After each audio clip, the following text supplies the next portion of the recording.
안녕하세요. 반갑습니다. 여러분의 전기 기술 교육의 동반자, 저는 다산이즈 대표 전병칠입니다. 전기 기능사 필기시험 2022년도 3회 문제, 지금부터 저희가 한번 풀어볼 텐데요. 제가 22년도 3회 기출문제 중에서 아주 재밌게 새로 출제된 문제들이 몇 개 있습니다. 보통 이제 전기 이론 6개, 그리고 전기 기기 6개, 그리고 전기 설비 3개가 나오게 되었는데요. 그 문제도 여기에 다 포함시켰습니다. 지금부터 저와 함께 총 60문제 풀어볼 텐데요. 여러분이 이 이후에 시행되는 시험에서 반드시 이 문제들은 완벽하게 알아두길 바라면서 지금부터 60개의 문제 시작하겠습니다. 일단 저는 전기 이론부터 시작할게요. 그럼 지금부터 저와 같이 풀어보시죠. 1번, 키르요프의 법칙을 이용하여 방정식을 세우는 방법이 잘못된 것은 무엇이냐? 이렇게 물어보고 있습니다. 자, 1번 문제에서는 잘못된 것을 이야기하고 있어요. 우리가 키르요프 법칙은 1법칙과 2법칙이 있는데 1법칙은 전류에 대한 법칙이죠. 이 전류에 대한 법칙일 때 전류가 흐르는 방향, 처음에 정한 방향과 어떻게 되느냐. 예를 들어 이렇게 직류 전원이 있을 때 이쪽이 플러스고 이쪽이 마이너스다. 그런데 혹시 이렇게 반대로 전원이 만들어지게 되었다. 자, 이쪽이 플러스, 이쪽이 마이너스가 만들어지게 되면은 우리는 처음에 간 것과 반대라고 해서 이 빼기를 해주게 됩니다. 그래서 여기가 만약에 5V이고 이쪽이 만약에 3V이다 그러면은 5 마이너스 3, 이 처음에 정한 것과 방향이 반대가 되면은 마이너스를 해주게 됩니다. 그런데 3번은 플러스라고 되어 있기 때문에 이거는 조금 잘못된 이야기가 됩니다. 3번은 플러스로 표시된 것은 처음에 정한 방향과 반대가 아니라 같은 방향이 되겠죠. 2번, 그림에서 A, B 간의 합성 저항은 몇 옴인가? 이렇게 물어보고 있습니다. 지금 그림에서는 이렇게 다이아몬드 형태로 나오게 되었지만 이걸 제가 간단하게 표기를 하게 되면은 이런 그림과 똑같다고 볼 수 있습니다. 여기 저항이 하나 있고요. 그 다음에 저항이 하나, 2개가 이렇게 병렬로 연결되어 있는 것과 실제로는 똑같은 그림이라고 할 수 있습니다. 여기도 R, 여기도 R, 여기도 R, 여기도 R이니까 이 하나씩 보게 되면은 이 앞에는 ER, 그 다음에 R, 그리고 또 ER, 이것이 3개가 병렬로 연결되어 있는 것과 똑같죠. 합성저항 어떻게 구하나요? 이 병렬로 연결되어 있을 때 합성저항이라고 하게 되면은 ER분의 1 플러스 R분의 1 플러스 ER분의 1 분의 1 이렇게 계산할 수가 있겠죠. 그럼 여기서부터 또 복잡해지시겠지만 한 번만 저랑 같이 넘어가 보죠. 자, R이라고 하는 거 통분하게 되면 여기 ER이 되고요. 그 다음에 위에는 뭐가 됩니까? 2가 되죠. 그러면 이거 2R분의 뭐가 되죠? 4가 되죠. 분의 1이 되게 됩니다. 그러면은 이렇게 약분될 수 있으니까 이 마지막에는 결국 우리가 2분의 R만, 여기가 2가 되고요. 2분의 R만 남게 되고 여기서 문제가 R 값이 2옴이라고 했어요. 2옴이라고 했으니까 이 전체 값은 이제 1옴이 되는 겁니다. 그런데 이렇게 문제 풀기가 난 조금 어렵다라고 하시는 분은 애초부터 R 값을 먼저 정의해 주고 시작을 한번 해보죠. 일단 R 값이 2라고 했으니까 여기가 2, 그리고 2, 그리고 2니까 이거는 4, 2, 4, 4옴, 2옴, 4옴짜리 저항이 3개가 병렬로 있다라고 생각을 하면 되고 여기에 4분의 1, 2분의 1, 4분의 1 이렇게 한번 계산해 보시기 바라겠습니다. 그러면 아마 여러분의 계산기로 명쾌한 값을 얻으실 수 있을 거예요. 답은 1이 나오게 되죠. 3번, 이건 전력 계산 문제인데요. 너무나 쉽고 재밌는 문제가 되죠. 전원 100V의 가전제품 100W 5개, 그리고 60W 5개, 20W 10개, 1kW 전열기 1개를 동시에 병렬로 접속하면 전체 전류는 몇 암페어인가 물어보고 있습니다. 자, 이거 제가 그냥 말로 할게요. 여기 있는 거 100W짜리가 5개니까 500W, 60W짜리가 5개니까 300W, 20W짜리가 10개니까 200W, 1kW짜리가 1개니까 1000W죠. 그럼 제가 지금 이야기한 거 다 더하게 되면요. 2000W예요. 그러면 우리가 I는 어떻게 됩니까? 전류는 V분의 P가 되니까 이 전력이 2000W라고 했고 전압이 얼마라고 했습니까? 전압이 100V라고 했으니까 자, 여기에 가는 거 그냥 쉽게 풀 수 있겠네요. 20A가 되겠습니다. 다음에 4번 500옴의 저항에 1A의 전류가 1분 동안 흐를 때 발생하는 열량은 몇 칼로리인가 이렇게 물어봤죠. 우리가 반드시 칼로리가 얼마냐라고 물어보게 되면은 저랑 공부하신 분들은 입에 딱 달라붙는 우리가 공식이 하나 있어요. 기억나세요? 맞아요. H는 하고 이렇게 나가죠. 0.24에 I제곱에 RT. 이 단위는 당연히 칼로리가 되겠죠. 그럼 여기서 다 알려준 것 같아요. 500옴이라고 했고 1A라고 했고 1분이라고 했습니다. 그러면은 0.24 곱하기 5A라고 했으니까 5의 제곱 500옴 1A죠.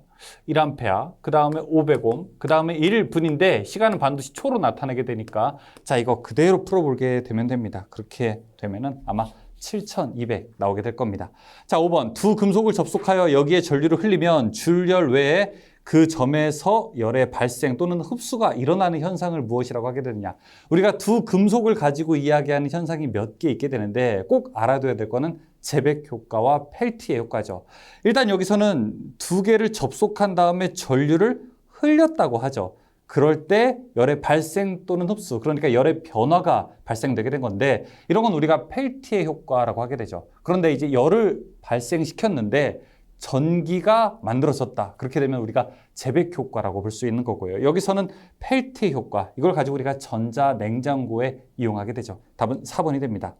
6번, 다음 보기에서 정전기가 발생하는 대전의 종류가 아닌 것은 우리가 정전기를 만드는 건 여러 가지 형식이 있습니다. 유동이라든지 방리라든지 아니면은 마찰에 의해서 전기가 만들어질 수 있죠. 그런 대전의 종류가 마찰, 유동, 분리, 방리, 충돌, 파괴, 유도, 교반 여러 가지가 있게 되죠. 그중에 3번 반응 대전이라고 하는 것은 해당되지 않습니다. 여기서는 대전의 종류가 아닌 것은 무엇이냐라고 물어봤기 때문에 3번 반응 대전이라고 할 수 있습니다. 7번 아래 그림과 같은 회로에서 합성 정전 용량은 몇 마이크로페럿인가 이렇게 물어봤습니다.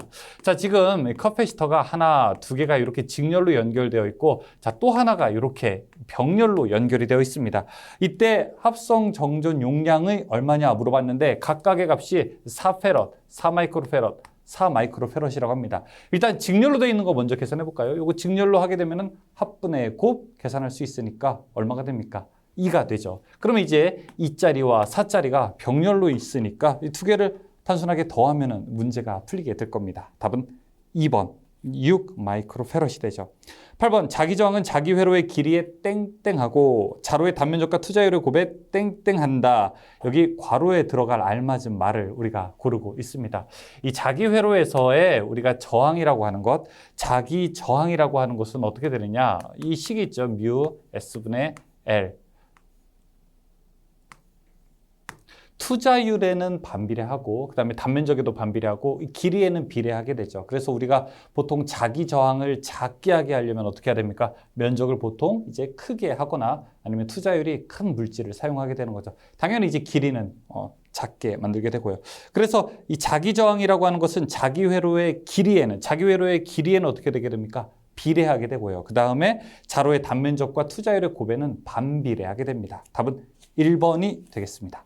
9번, 다음 중 자석의 일반적인 성질에 대한 설명으로 틀린 것은 이 문제가 보통 우리가 시험을 보게 되면은 한 회에 한 번씩은 요즘에 나오는 것 같아요. 이 자석의 특징이라든지 이 자기력선의 특징을 물어보는 문제들이 꼭 한 문제씩 나오고 있습니다. 1번, 자력이 강할수록 자기력선의 수가 많다. 자, 이거는 맞는 말이죠. 2번, 자기력선은 잡아당긴 고무줄과 같이 자신이 줄어들려고 하는 장력이 있다. 이것도 맞아요. 3번에 자석은 고온이 되면 자력이 증가한다. 이 자석은 고온이 되면 자력이 증가하나요? 이 자석을 아주 뜨겁게 달구게 되면은 이 자력이 더 세지나요?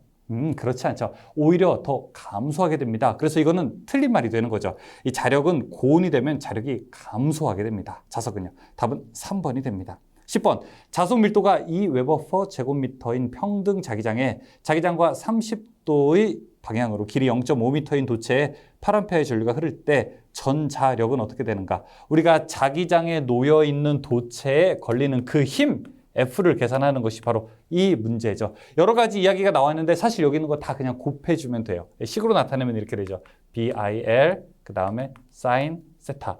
자, B, 자석 밀도부터 먼저 가볼까요? 자석 밀도가 2라고 했고요. 그 다음에 전류는요, 8A라고 했고요. 그 다음에 L, 길이는 0.5m라고 했고요. 그 다음에 몇 도라고 했냐면은 30도라고 했어요. 그래서 sin 30이라고 계산했습니다.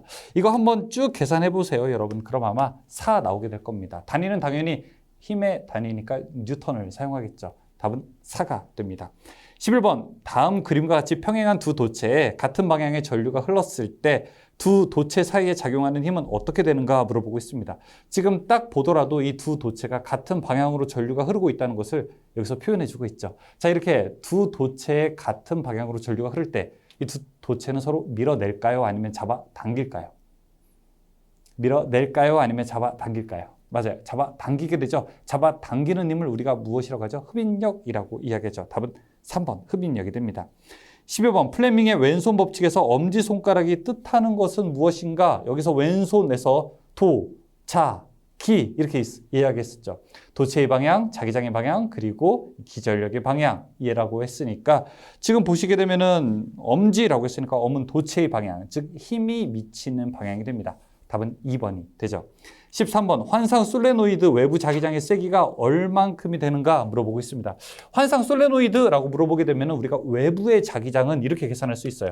H는 2 파이 R 분의 NI. 그런데 이거는 외부 자기장의 세기를 이야기하는 거고요. 여기서는 내부 자기장의 세기를 물어보고 있죠. 그래서 깜빡하다가는 1번으로 대답할 수 있어요. 그런데 1번처럼 대답은 하면 안 되고 여기서는 외부 자기장이라고 물어봤으니까 4번 0이라고.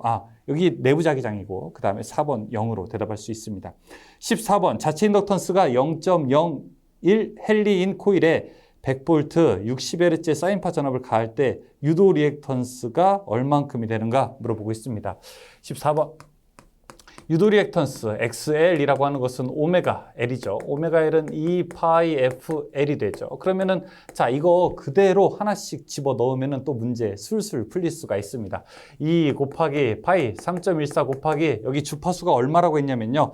60Hz라고 했고요. 그 다음에 L 값은 0.01 헨리라고 했습니다.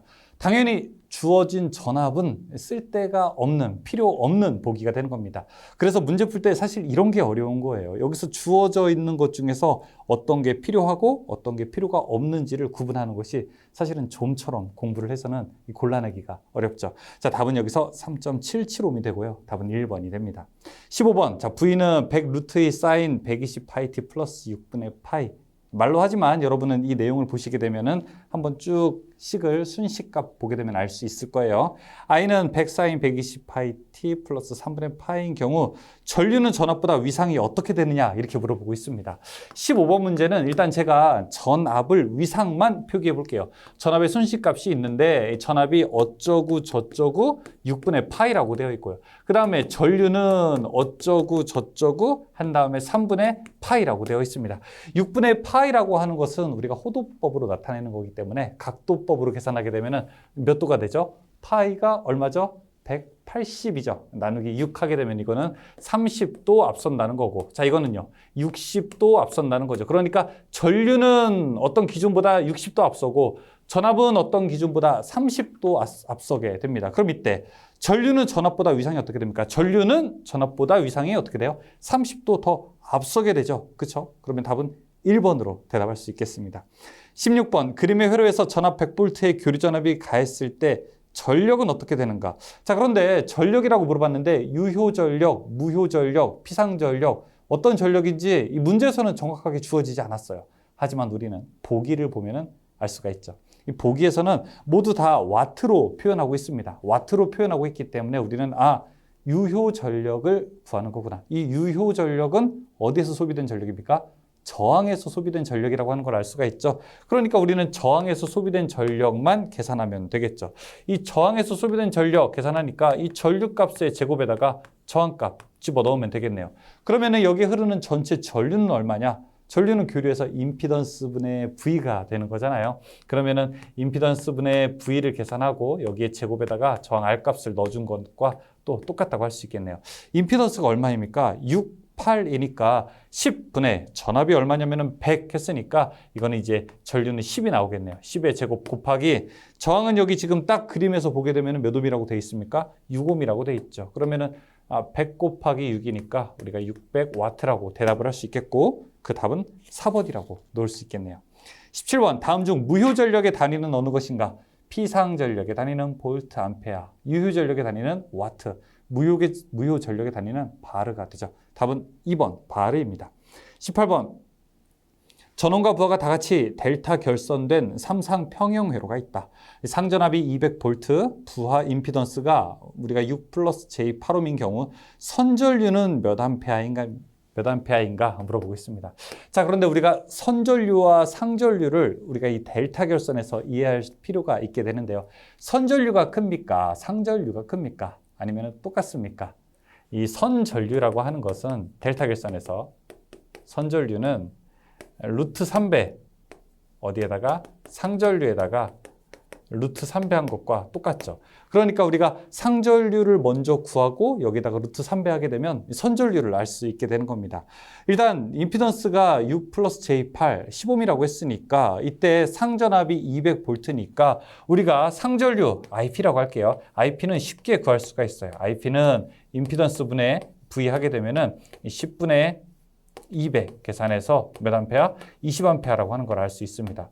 이 상전류가 20암페어니까 이제 선전류도 금방 구할 수 있겠네요. 20에다가 루트 3 곱하게 되면은 선전류가 됩니다. 여기서는 그냥 주어졌네요. 20 루트 3이라고 해서 답은 3번이 됩니다.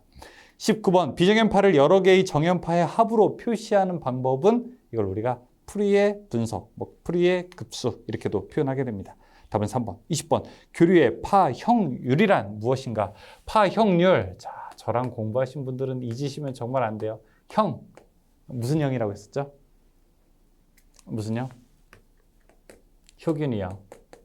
평균값분의 실효값을 우리가 파형률이라고 하죠. 파고율은요. 고, 대, 효. 실효값분의 최대값을 우리가 파고율이라고 하게 되죠. 여기는 파형률이니까 효균이 형 찾으면 되겠죠. 답은 2번이 됩니다. 괜찮으세요? 이 몇 가지 중간에 조금 계산하는 문제가 나오기는 했지만 전체적으로 무난합니다. 이론은 여기서 마치고 이제 기기 들어가 볼게요. 기기 21번. 다음 중 직류기의 브러쉬 종류가 아닌 것은 무엇인가? 이 직류기의 브러쉬 종류로는 탄소, 전기, 흑연, 그리고 금속 흑연 브러쉬를 주로 사용을 하게 됩니다. 여기서 이제 3번의 실리콘 브러쉬는 맞지가 않기 때문에 해당되지 않습니다. 22번 다음 중 직류 발전기의 무브와 특성 곡선에 대한 설명으로 옳은 것은 무엇인가? 이 무브와 특성 곡선이라고 하는 것은 말 그대로예요. 생각을 해보죠. 무부하 특성 곡선, 그러니까 부하가 없는 상태에서 특징을 말하는 것이 무부하 특성 곡선입니다. 부하가 없는 상태에서 특성을 나타내다라고 하게 되면 우리가 계자 전류와 그 다음에 단자 전압과의 관계를 나타내고 이 곡선이 점점점 포화돼서 우리가 전압이 임계치에 올라가는 이런 현상을 우리가 무부하 포화 곡선, 무부하 특성 곡선이라고 이야기할 수 있습니다. 보통 우리가 이제 동기기에서도 이런 말이 나오게 되고 직류기에서도 표현될 수 있지만 공통적으로 이 가로축은 계자 전류와 그 다음에 단자 전압과의 관계로 놓을 수 있습니다. 계단. 저는 예전에 공부할 때 이렇게 외웠었어요. 계단. 무부하 계단. 계자 전류와 단자 전압과의 관계다. 답은 3번. 23번 전격 전압 100V, 전기자 전류 10A, 전기자 저항 1A, 회전수 1500rpm인 분권 전동기의 역기전력은 얼만큼이 되는가? 지금 여기 분권 전동기죠. 이게 사실은 식으로만도 여러분이 알 수 있는데 저는 전기기기 공부하시는 분들, 전기기기 공부하시는 분들이 특히 직류기에서는요.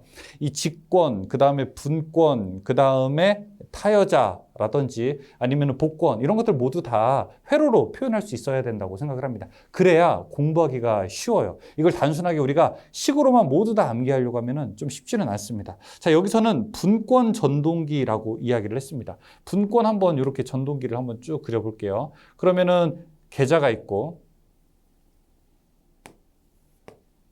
자, 여기 전기자, 저항이 있고 전기자가 있고, 그 다음에 여기에 계자가 있겠죠. 자, 이런 게 이제 우리가 분권 형태라고 볼 수 있지 않습니까? 자, 그리고 여기가 지금 전동기예요. 전동기라고 하는 건 뭐죠? 외부에서 전기를 집어넣고, 자, 여기 회전축이 회전하게 되는 거죠. 그러니까 내가 집어넣은 에너지는 전기 에너지고 동력 에너지가 만들어지는 것이 우리가 분권, 전동기, 전동기 이렇게 표현할 수 있습니다. 지금 문제에서는 전격 전압이 100V라고 했어요. 여기서 100V를 넣어줬대요. 그 다음에 전기자 전류가 10A라고 합니다. 여기 전기자로 가는 전류가 10A. 그 다음에 이 전기자 저항이 1옴, 여기 있는 전기자 저항이 1옴이라고 했고요. 그 다음에 회전수가 1500rpm이라요. RPM. 자, 이때 역기전력은 얼마냐 물어보는데 사실 역기전력은 아무 필요가 없어요. 여기 우리가 단자전압을 기호로 나타내게 되면 뭐라고 한번 나타내 볼까요? 이거를 V라고 나타내 보고 전기자 전류를 IA, 그 다음에 전기자 저항을 IR이라고 한번 표현을 해보겠습니다. RA죠, RA. RA라고 표현을 해볼게요. 그럼 이거 식으로 나타내게 되면 어떻게 되죠? 중요한 거는 역기전력이 우리가 알고 싶은 거니까. 자, 이렇게 하게 되면은 그림을 하게 되면 식을 그냥 세울 수 있어요. 역기전력 EC는 처음에 공급된 전압에서 빼주는 거죠. 중간에 전압 강화를, 즉 IA, RA를 빼주게 되면 되죠. 공급된 전압은 100V였고 그 다음에 IA가 10이고 RA가 1이니까 자, 이거는 90V가 되겠네요. 따라서 역기전력은 90V가 됩니다. 답은 몇 번? 1번이 되죠. 24번. 다음 직류 전동기 중에서 속도 변동률이 가장 작은 것은 무엇인가? 우리가 직가분 차 이렇게 되는데 차동이 가장 작고 직권이 가장 크게 됩니다. 답은 차동. 25번. 3300, 220V 변압기의 1차에 20A의 전류가 흐르면 2차 전류는 몇 암페어인가 물어보겠습니다. 이거 변압기 권수 B 물어보는 문제죠. 지금 첫 번째 1차 측에 3300V를 주었을 때 2차 측에 220V가 온대요. 자, 220 나누기 3300 하면 몇 볼트가 되나요? 몇 볼트가 아니죠. 권수 B가 어떻게 되나요? 몇이에요? 15. 그러니까 전압이 15분의 1로 줄어들게 되는 거죠. 전압이 15분의 1로 줄어들게 되면 전류는 어떻게 되죠? 15배가 되는 거죠. 1차 측 전류가 20A라고 했으니까 여기서 15배가 되면 300A가 2차 측이 되겠네요. 답은 4번입니다. 26번. 변압기의 성층 철심 강판 재료의 규소 함유량은 대략 몇 %인가 물어보고 있습니다. 보통 우리가 철이 한 96%, 97, 98% 정도 들어가게 되고 우리가 규소를 4% 정도 넣게 되니까 규소 함유량은 약 4% 정도 될 수 있다고 할 수 있습니다. 규소 왜 넣죠? 갑자기 질문. 규소 왜 넣죠? 히스테리스손을 줄이기 위해서. 27번. 다음 중 변압기의 무부하손에서 대부분을 차지하는 것은 무엇인가? 무부하손의 대부분을 차지하는 것은 철손이 되고요. 그 다음에 부하손의 대부분을 차지하는 것은 동손이 되죠. 답은 2번 철손. 28번. 변압기유가 구비해야 할 조건 중에서 맞는 것은 무엇인가? 자, 하나씩 보죠. 1번. 절연 내력이 작고, 절연 내력이 작아야 되나요? 변압기유는 절연 내력이 작아야 되나요? 작아야 되나요? 아니죠. 절연 내력이 커야 되죠. 2번. 비열이 작아서 냉각 효과가 클 것. 비열이 작아야 되나요? 이것도 잘못됐죠. 비열이 커야 되죠. 3번. 인화점이 높고 응고점이 낮을 것. 그렇죠. 웬만해서는 불이 붙지 않고, 즉 인화점이 높고 응고점, 웬만하면 굳지 않아야 되겠죠. 응고점은 낮아야 되는 겁니다. 3번이 맞는 말이죠. 4번은 화학작용을 일으키지 않아야 되는 겁니다. 29번. 낮은 전압을 높은 전압으로 승합할 때 일반적으로 사용되는 변압기의 3상 결선 방식은 무엇인가? 물어보고 있습니다. 이 낮은 전압을 높은 전압으로 올릴 때는요, 우리가 델타 Y 결선을 사용하게 됩니다. 2번이 되죠. 30번. 수변전 설비의 고압회로에 걸리는 전압을 표시하기 위해서 전압계를 시설할 때 고압회로와 전압계 사이에 설치하는 것은 무엇인가? 자, 여기 고압회로가 하나 있어요. 고압회로가 있고 그 다음에 여기에다가 전압계를 설치를 해야 되는데 고압회로를 직접 전압계를 설치할 수 없으니까 이 사이에다가 전압을 조금 낮춰주는 거를 한번 넣어보자 이렇게 이야기를 하게 됩니다. 이걸 우리가 뭐냐면은 계기에 사용하는 변압기라고 해서 계기용 변압기라고 부르게 되죠. 보통 계기용 변압기가 원래 예전에는 포텐셜 트랜스포머라고 해서 PT라고 썼는데 요즘에는 볼테이지 트랜스포머라고 해서 VT라고도 사용을 하게 됩니다. 답은 계기용 변압기입니다. 답 3번. 31번. 유도전동기에서 슬립이 가장 큰 상태는 무엇입니까? 슬립이 가장 큰 상태. 슬립을 먼저 알아야 되나요? 슬립.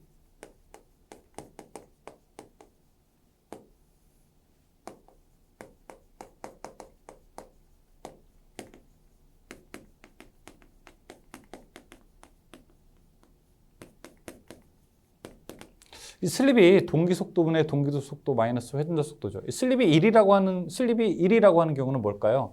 여기 동기속도분의 동기속도일 때 이러면 1이죠. 그렇죠?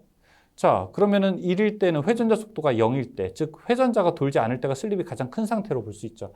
회전자 속도가 멈춰 있을 때, 회전자가 멈춰 있을 때는 어떤 경우입니까? 정지했을 때, 즉 출발하려고 할 때, 기동할 때, 그때가 슬립이 가장 큰 상태가 되는 겁니다. 그래서 1번, 2번, 3번은 어쨌든 운전 시라고 하는 말이 들어가 있기 때문에 이건 해당되지 않고요.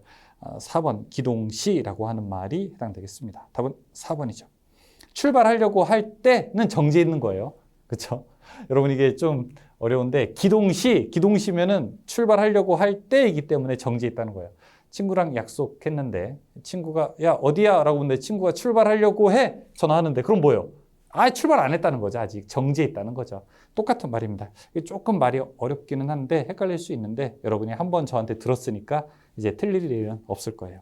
32번 유도전동기의 슬립을 측정하려고 한다. 다음 중 슬립 측정 방법이 아닌 것은 무엇인가? 이 수화기법, 직류, 밀리볼트계법, 스트로보스코프법 아마 다 들어보셨을 거예요. 그런데 프로니 브레이크법은 상관없습니다. 33번 200V, 50Hz, 사극 15kW의 삼성 유도전동기가 있다.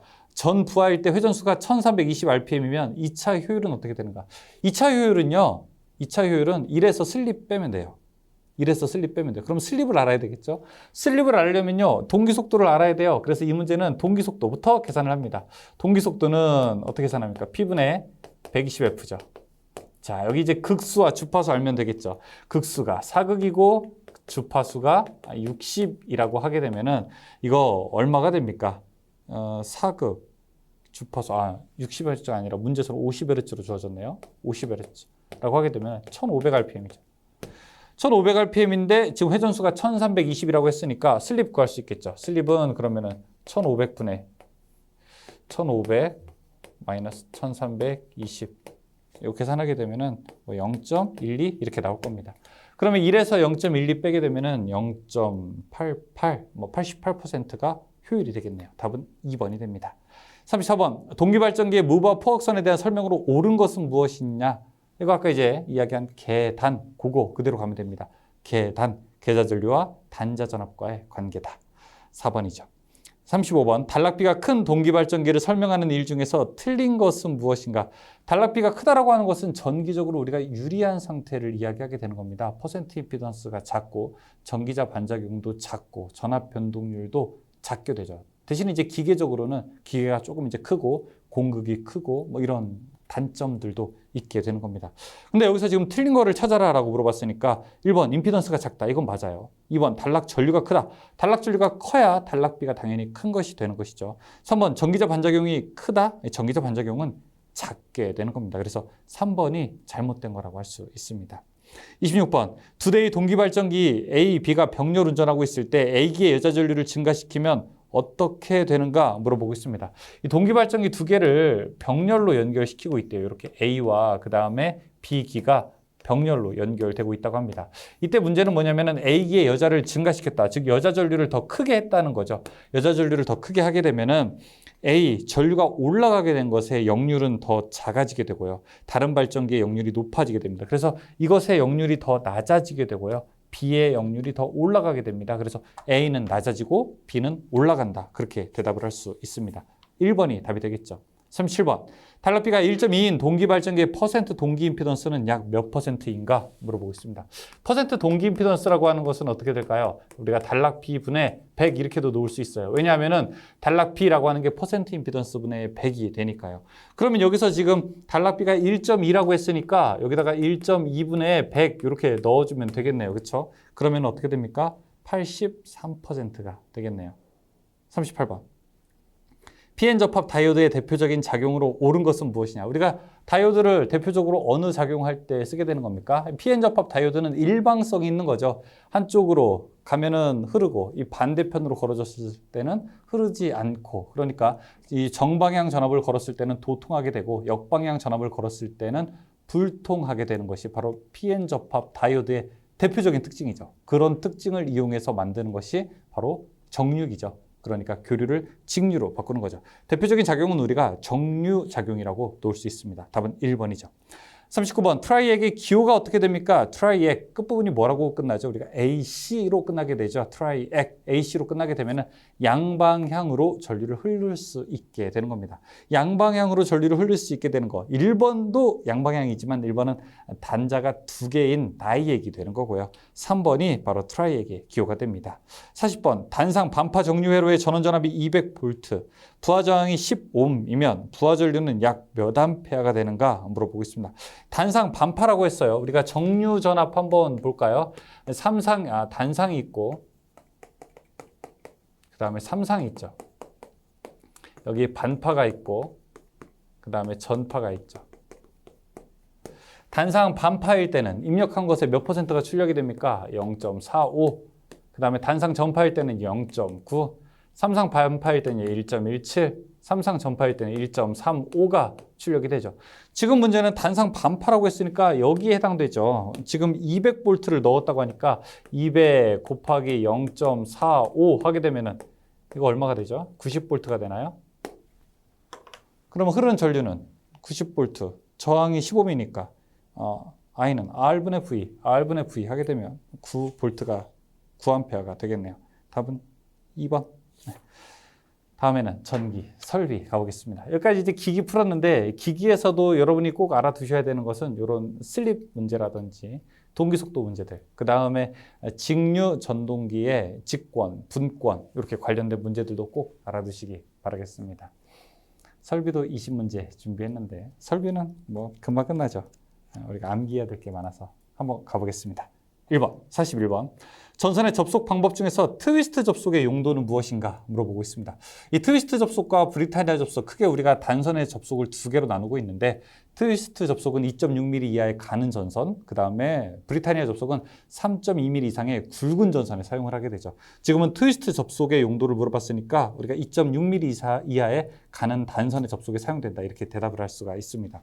42번, 전선과 기구 단자 접속 시 나사를 덜 죄었을 때 발생할 수 있는 위험과 거리가 먼 것. 나사를 조금 덜 죄었다고 한번 해보죠. 우리가 접속 기구가 있는데 나사를 조금 덜 죄어서 조금 온전하게 접속되지 않고 좀 흔들흔들 됐다 이렇게 이야기를 한번 해볼게요. 그러면 어떻게 될까요? 누전이 될 수도 있고 화재의 위험도 있고 과열이 발생될 수도 있죠. 4번의 저항은 감소하는 게 아니라 저항은 오히려 증가하겠죠. 그러니까 4번이 잘못됐다고 할 수 있습니다.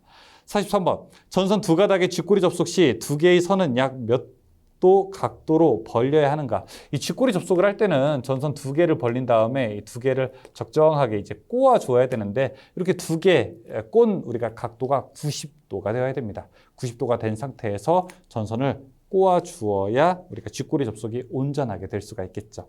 44번, 다음 중 지중 전선로의 매설 방법이 아닌 것은 무엇인가? 땅에다가 전선을 묻는 방법이에요. 세 가지가 있죠. 땅에다가 직접 묻는 거, 트로프 같은 거 만들어서 직접 묻는 거, 직매식, 그 다음에 맨홀이라고 하는 거 만들어서 관으로 하게 되는 거, 관로식, 그 다음에 이렇게 사람이 왔다 갔다 하면서 관찰할 수 있는 큰 작은 터널 같은 걸 만드는 거, 이걸 우리가 공동구식이라고 부르게 되죠. 여기에 해당되지 않는 거 4번 트레이식, 이거는 상관이 없습니다. 45번, 다음 중 금속관 공사의 설명으로 잘못된 것은 무엇인가 물어보고 있습니다. 금속관 공사할 때는 크게 한 두 가지가 있는데 하나는 전기적 절연에 조금 신경 써야 되고 또 하나는 전자적 평형에 좀 신경을 써야 됩니다. 그래서 전기적 절연 같은 것이 혹시 잘못됐을 때 우리가 화재라든지 누전이 되는 것을 방지하기 위해서 접지 같은 것도 잘 해줘야 되겠죠. 여기서는 2번 문제, 2번 보기를 좀 자세하게 볼 필요가 있습니다. 2번은 교류회로에서는 왕복도선은 반드시 같은 관에 넣을 필요가 없다라고 되어 있는데 아니에요. 이 금속관 같은 경우에는 우리가 왕복도선을 반드시 같은 관 안에 넣어야 됩니다. 갈 때 이쪽으로 갔다면 올 때도 이쪽으로 와야 되는 거죠. 그래서 무엇을 유지해야 되는 겁니까? 전자적 평형을 유지해야 되는 거죠. 그렇지 않다면 이 전류가 흐르면서 발생하는 자기장에 의해서 관이 데워질 수 있기 때문에 그렇죠. 그래서 반드시 왕복도선을 같은 관 안에 넣어야 하는 겁니다. 46번. 금속 덕트의 크기는 전선의 피복 절연물을 포함한 단면적의 총 합계가 금속 덕트 내 단면적의 몇 퍼센트 이하가 되도록 선정해야 되는가? 우리가 덕트에서는 몇 퍼센트? 20%가 되죠. 단 제어회로용일 때는 50%까지 용인할 수 있습니다. 47번, 금속 덕트는 두께가 몇 밀리미터 이상의 철판으로 해야 되는가 물어보고 있습니다. 폭이 40mm가 넘어야 되고요. 그 다음에 두께가 1.2mm 이상이 되어야 됩니다. 답은 3번이 되겠네요. 48번, 접지선의 절연전선 색상은 특별한 경우를 제외하고는 어느 색으로 되어야 됩니까? 녹색과 노란색이 되어야 되겠죠. 녹색 아닙니다. 그냥 노란색도 아닙니다. 녹색, 노란색 혼용이 되어야 됩니다. 49번, 소맥분, 전분, 기타 가연성의 분진이 존재하는 곳에 저하 목내 배선 공사 방법에 해당되는 것으로 짝지어진 것은 무엇인가? 자, 조금 위험한 얘기가 나왔다. 야, 저기 조금 안 되겠는데? 조금 곤란한데? 라고 하는 곳이 나오게 됐다면 여러분 이걸 꼭 기억하세요. 합, 금, 캐. 합성수지관, 금속관, 케이블. 자, 이 세 가지 공사가 가장 유리하게 할 수 있고, 혹시 가스가 있는 곳, 가장 여기서 또 원탑을 뽑아라. 가스가 있는 곳에서 누구만 가능하냐라고 하게 되면은 그것은 바로 금속관만 가능하게 되는 겁니다.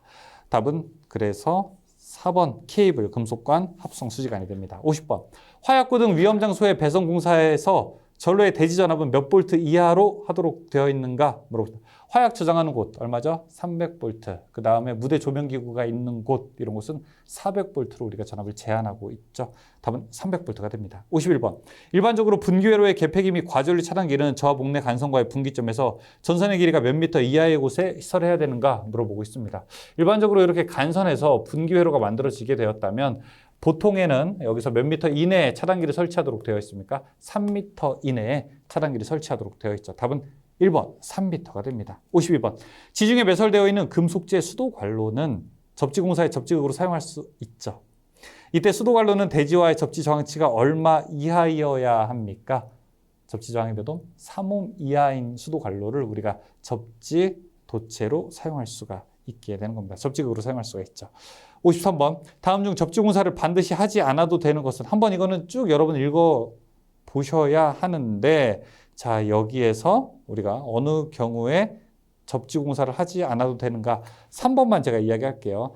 적정한 누전 차단기 즉 30mA 이하의 전격 감도 전류와 0.03초 이내에 동작하는 우리가 누전 차단기를 설치했을 때에는 접지공사를 반드시 하지 않아도 괜찮습니다. 1번에는 직류 400볼트가 아니라 300볼트고요. 두 번째는 쭉 읽다가 뒤에서 취급하도록 시설하지 않은 경우가 아니라 시설한 경우. 4번도 쭉 읽고 있다가 사람이 접촉하고 우리가 있는 경우가 아니라 없는 경우에 접지극을 우리가 생략해도 괜찮은 거죠. 54번 과전류 차단기로 저압전로에 사용하는 퓨즈의 전격 전류가 70A이면 몇 분 이내에 용단되어야 되는가 물어보고 있습니다. 이건 여러분 좀 규정이 바뀌었기 때문에 여러분이 밑에 해설에 있는 그 표를 한번 살짝 눈으로 볼 필요가 있습니다. 해설에 있는 표를 살짝 보게 되면은 지금 70A라고 했으니까 그 기준 안에 63A부터 160A 안에 들어갈 수가 있습니다. 그건 이제 120분 안에 용단되어야 됩니다. 녹아서 끊어져야 되는 겁니다. 그걸 우리가 용단이라고 부르게 되죠. 120분의 제한 시간이 있습니다. 55번 고압 가공 인입선이 일반적으로 도로를 횡단할 때의 높이는 보통 우리가 저압 가공 인입선은 5m가 되는 거고요. 그 다음에 고압은 6m가 되게 되는 겁니다. 답은 4번 6m. 56번 A종 철근 콘크리트주의 전장이 15m인 경우 땅에 묻히는 깊이는 최소 몇 미터 이상으로 해야 하는가 물어보고 있습니다. 설계 중 6.8kN 이하라고 물어보고 있어요. 우리가 15m 안 되고 6.8kN 안 될 때에는 6분의 1 이상 묻게 되는 거죠. 6분의 1 이상인데 지금 전주가 15m짜리라고 합니다. 15m에 6분의 1 이상이니까 이거 계산하게 되면 2.5m가 되겠죠. 답은 1번이 됩니다. 50번 실링, 직접 부착 등을 시설하고자 한다. 자, 배선도에 표기할 그림 기호로 옳은 것은 일단 실링이 뭐냐 이거부터 알아야 되겠죠. 여러분 실링 팬 이런 거 혹시 들어보셨어요? 실링 라이트. 실링이라고 하는 건 요 천장을 이야기하는 겁니다. 천장에 붙이는 팬, 그 다음에 천장에 붙이는 조명을 우리가 실링 팬, 실링 라이트라고 부르게 됩니다. 여기서 지금 그러면은 천장에 직접 부착하는 거에 배선에 표기할 그림 기호로 옳은 게 뭐냐? 라고 이렇게 물어봤는데 지금 영어로 제가 딱 대답을 했으니까 여러분께서 고를 수 있는 것은 누가 보더라도 3번이라고 딱 찍을 수 있습니다. 답은 3번이 됩니다. 58번 점유 면적이 좁고 운전 보수에 안전하며 공장, 빌딩 등의 전기실에 많이 사용되는 배전반은 어떻게 되는 것인가? 보통 전기실 가게 되면 이런 큐비클, 즉 캐비넷 같은 곳에 이 전기 여러 가지 수변전 설비들이 있게 되는데요. 그런 걸 우리가 큐비클형 배전반 혹은 폐쇄식 배전반이라고 부르게 됩니다. 답은 그래서 3번이 되겠습니다. 59번. 다음 중 자연 공기 내에서 개방할 때 접촉자가 떨어지면서 자연 소호에 의한 소호 방식을 가지는 차단기는 보통 집에서 사용하는 배선 차단기 같은 경우에도 특별하게 우리가 소호 방식을 사용하는 것이 아니라 그냥 공기 중에서 자연 공기로 절연을 하게 되는 거죠. 이런 걸 우리가 기중 차단기라고 하는 거죠. 기중 차단기 영어로 뭐랄까? 영어 약호로 ACB라고 이렇게 부르게 되죠. 이거 영어 약호로 물어보는 경우도 있습니다. 그래서 영문 약호도 좀 한번 봐주시기 바라겠습니다. 자기 차단기 MBB, 그 밑에 가스 차단기, 이건 G10이라고 하고요. 진공 차단기는 V12 이렇게 표현하게 됩니다. 60번, 전등 한 개를 2개소에서 전멸하고자 할 때 3로 스위치는 최소 몇 개가 필요하게 되는가?